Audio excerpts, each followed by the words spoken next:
Browning's poems.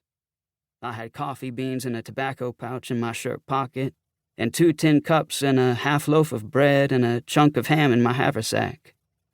I also carried my Bible there. It was 1 week from Christmas. In the dreariness of this particular day, I thought how fine it would be to share my food and my scripture with a fellow soldier, one who loved the same poems as I, one probably aching to see his family, just as I was. "If you want to gather some twigs and get a fire started, I have the makings of a holiday treat," I said. He didn't reply. His book was opened in front of his face, hiding his features, as though he were masked. "I hope I didn't disturb you," I said. He lowered his book slowly. Then my gaze drifted to his rifle. It was a Springfield. In '62, Springfields were seldom seen among the boys in Butternut. "I'm unarmed, sir," I said. He closed his book without putting a marker between the pages and set it beside him on the boulder, his face shadowed under the brim of his hat. He let the blanket slide from his shoulders and reached inside his coat. It was navy blue, with gold epaulettes sewn on the shoulders. He pulled a small revolver from his waist and leveled it at me. "I mean you no harm," I said.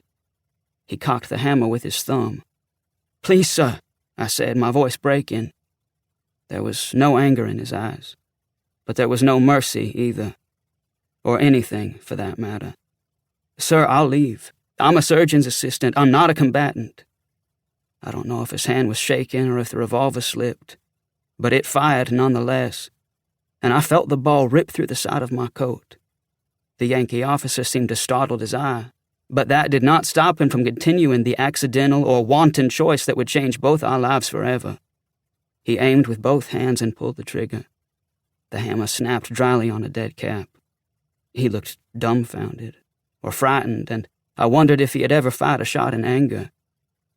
I had no time, however, for analytical thoughts. My heart was thundering so loud I thought my head would come off. Then a creature inside me I didn't recognize took hold of both my body and my mind. "You bloody bastard," I said, running for the rifle. "You'll pay for that." He tried to cock the revolver with both thumbs, but I had his Springfield now, and I drove the bayonet into his chest, working it upward through bone and muscle and into a lung. I felt his weight curl over the blade, even as he tried to push himself off the blood groove with his bare hands, even as he slid to his knees, his eyes bulging as big and brown as polished acorns, his hands trying to clasp the rifle's barrel. But I wasn't finished.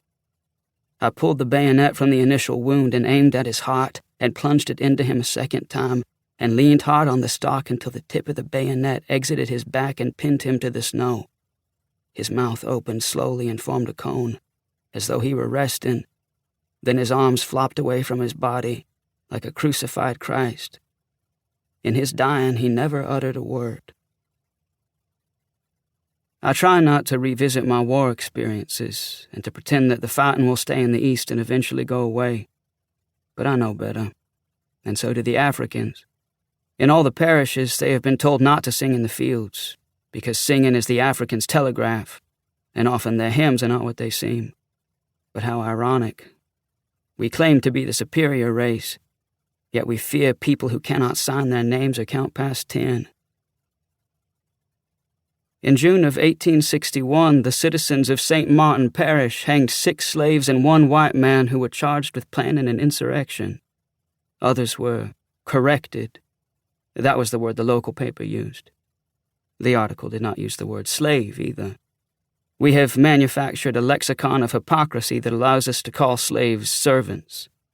I feel shame when I shake hands with men who I'm sure participated in the hangings and flee their presence when I see them at my church. I get no peace, though. I voted for Mr. Lincoln, but I do not agree with his policies. After the occupation of New Orleans, the American flag was immediately hung from the mint, and a mob immediately ripped it down. A riverboat gambler was caught wearing a tiny piece of the flag as a boutonniere, and General Butler, a malignant pile of whale sperm if there ever was one, was allowed to hang this poor fellow from the mint's flagstaff. I'm afraid changing my geography will not alleviate my problem, though. I think the real enemy is the simian that still lives inside our skin. Voltaire had no answer for mankind other than the suggestion.